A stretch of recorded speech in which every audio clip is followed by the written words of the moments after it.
So this weekend we have the big one, Devin Haney versus Vasiliy Lomachenko. This is, of course, for Devin Haney's undisputed lightweight title. Very good fight, very meaningful fight. Boxing, at least for my money, has been a little bit dry recently. No fights have really caught my attention that much. But this one I'm very much up for. And as I say, I think it's going to be a great fight. It's a good clash of styles. Kind of have the young king in Devin Haney versus the kind of old grandmaster in Vasiliy Lomachenko. Styles are quite different as well. It's going to be intriguing to see how they both formulate game plans to obviously get the W. So yeah, looking forward to this one. This fight, I feel like it will exemplify the saying that's often thrown around in boxing, which is timing is everything. This fight has been kind of on the horizon. It's been spoken about for many years, probably since 2019, I want to say. That's when Devin Haney was really on the ascent. He was stepping up his level of opposition, having more high-profile fights, and a lot of people were sold on Devin Haney. I was always someone who I saw the talent, I saw the ability, but I was never really blown away by it. And this was when he was fighting a lower tier of opposition. I just felt, yeah, these are good performances. He looks good, he looks solid, but I didn't think he'd go on to be anything special necessarily. But here we are in May 2023, and Devin Haney's undisputed lightweight champion. Although it must be said, he's fought some good level of opposition, but I do see this Lomachenko fight as a step up, at least in terms of fighting, or Vasiliy Lomachenko providing the most experienced, the most technically gifted opponent that Devin Haney has ever been in with.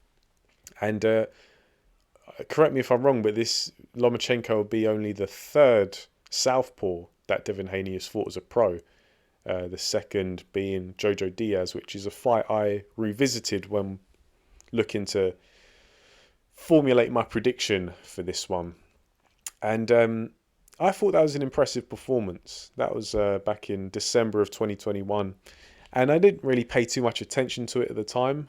I thought that Devin Haney would win that fight. Jojo Diaz is a good fighter, but once again, a fighter who I've never really been that blown away by. But yeah, Devin Haney, I feel like looking back especially, that was a good victory for him. Yeah, he won a 12-round unanimous decision against Jojo Diaz. Doesn't seem like the greatest thing in the world, but the way he went through that fight, I feel like he showed a lot of ability. Some things that stuck out to me was his lead glove control against the southpaw, the consistency of it. But one thing as well, which I think was quite underrated, was the accuracy in the shot placement against the southpaw. Because that kind of dynamic, the southpaw versus orthodox matchup, can be a little bit awkward for some fighters, and they look like their offense is quite limited because they can't find the space or the right, they can't line up the shots as well as they do against a fighter the same stance as them. But Devin Haney did that quite well. I think he showed a good selection of shots up close at long range, leading, countering. So yeah, I thought it was a very impressive performance. However, I think we do have to factor in that Joseph Diaz, not necessarily the most awkward southpaw. He's very much a southpaw. Yeah, he's not a switch hitter or anything, but he's a southpaw who he's not that elusive. He's not that awkward. I don't think he really presents those kind of positional challenges, if that makes sense. He's quite a straight up and down fighter. And he's a lot less active, a lot less dynamic than someone like Lomachenko. That being said, though, Jojo Diaz in that fight still had success, particularly when he upped the pace and he looked to advance on Devin Haney a bit more, push Haney back.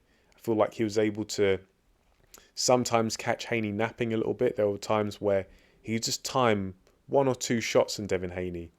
And I don't know, maybe Haney his concentration lapses a little bit, or he's caught out of position maybe, or the timing just catches him out, something like that.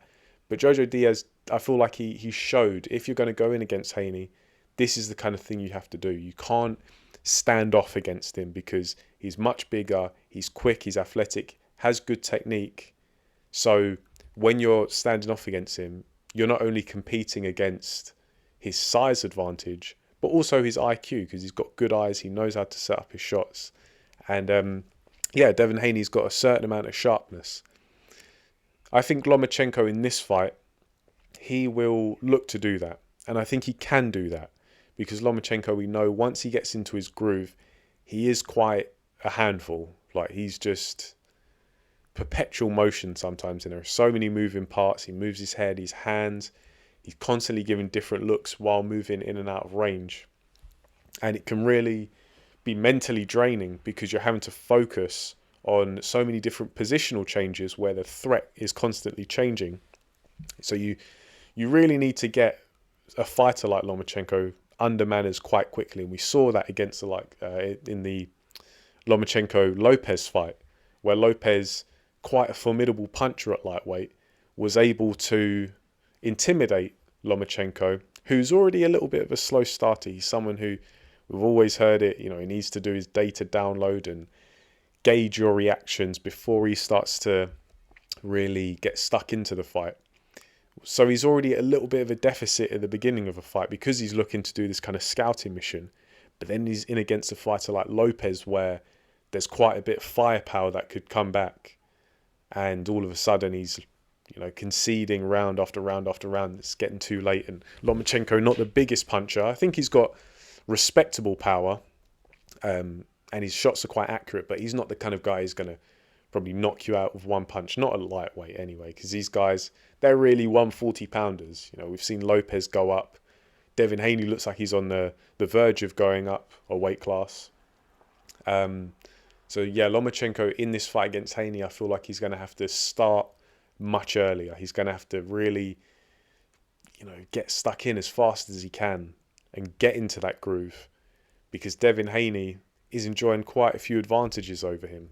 And I still see Lomachenko as being the technician in this one, but don't get it wrong, don't get it twisted. Devin Haney has technique of his own and some good technique. He's clearly someone who's dedicated his life to boxing and been in boxing and learnt from so many different people, because he's a very capable fighter. But Lomachenko, he has that very, I want to say it's almost like a revolutionary style. There are certain fighters whose their styles and what they bring to boxing, they play quite a big role in shaping the future of it. I feel like Lomachenko, and that's quite a lofty accolade to pin on a fighter, but I feel like Lomachenko and Usyk as well, they've influenced and kind of helped to improve people's understanding of boxing and how to approach it. So yeah, Lomachenko, great technician, but quite a bit smaller, quite a bit older, and I think I think this is still a very good Lomachenko. Don't get me wrong, I'm not trying to make out as if he's just some washed up guy who's got, great technique, but everything else is like falling apart. This is a very good version of Lomachenko. But I just think the stylistic matchup, Lomachenko in his last fight against Jermaine Ortiz, that was a bit of a laboured performance. Not because Lomachenko looked old. I don't think he did. I think he looked still a good fighter. But he was in against a guy who was young, sharp, energetic, had plenty of skill of his own. And Jermaine Ortiz, I was definitely guilty of selling him short in the lead up to that fight. I thought, 16-0, he's a young guy, hadn't got many knockouts. I hadn't really paid too much attention to his performances. But then he surprised me quite a bit. And he did a good job of keeping up with Lomachenko.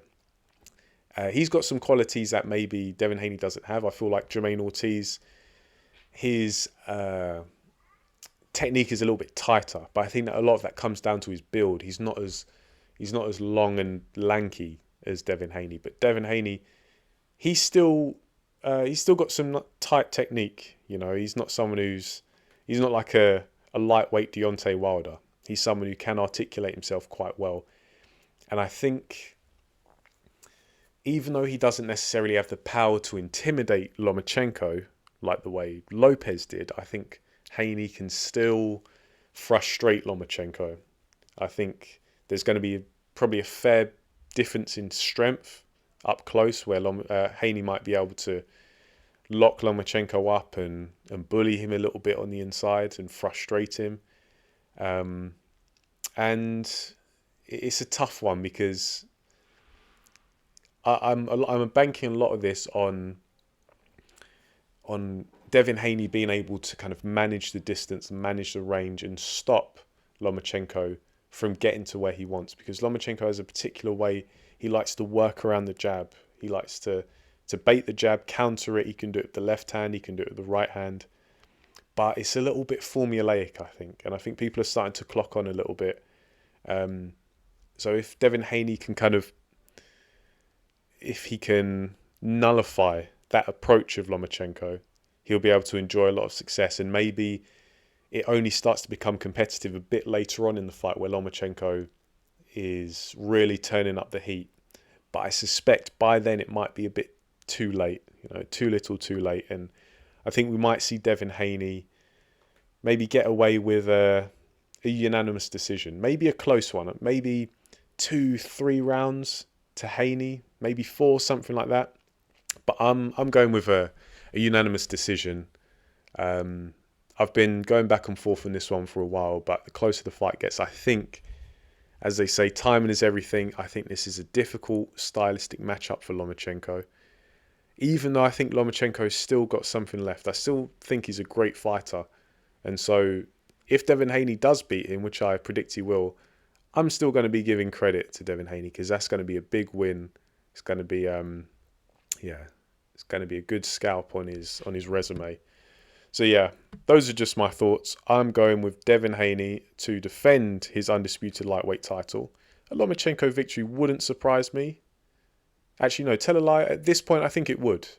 If Lomachenko becomes undisputed lightweight champion by Sunday morning, I'd be like, you know what? I'm not sure if I saw that coming.